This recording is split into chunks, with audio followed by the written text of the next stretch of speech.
The US wants to do business in Africa.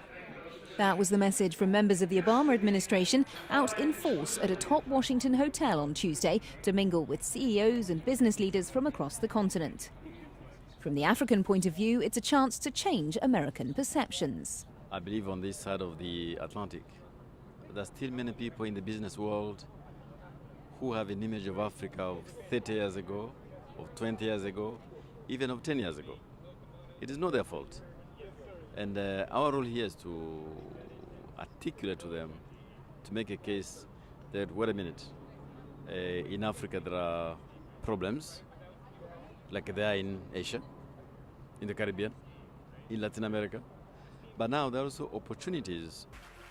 The day ended with the president himself highlighting the many US firms taking advantage of those opportunities. All told, American companies, many with our trade assistance, are announcing new deals in clean energy, aviation, banking, and construction worth more than $14 billion.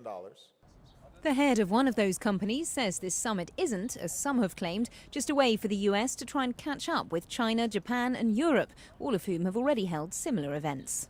I wouldn't say we're late. I think we're in the process we're right at the peak of where it's really going to take off. South Africa has been the model of development for Africa, and I think other countries are going to continue to see that same kind of growth.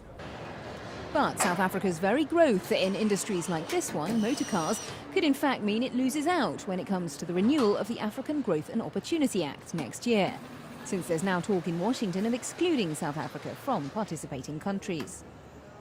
If you look at Canada and the European Union, both have in recent years revised their preference programs, their GSP programs, to graduate a number of emerging economies.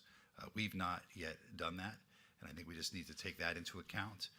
But the Trade and Industry Minister is upbeat, saying the feeling he's been getting from administration officials is positive. Our message has been, we don't think the Africa Growth and Opportunity Act's broken, and therefore there's no need to fix it. And I think that appears to be the consensus position between the administration.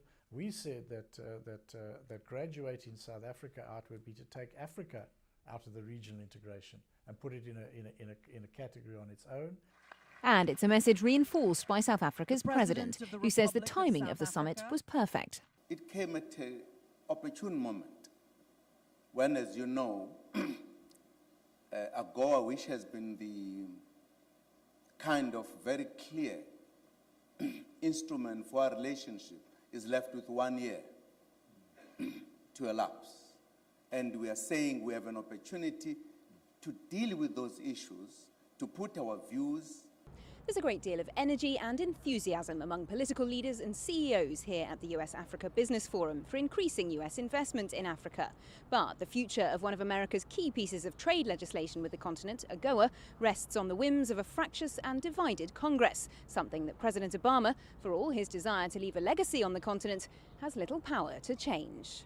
Lorna Shaddick at the US Africa Business Forum in Washington.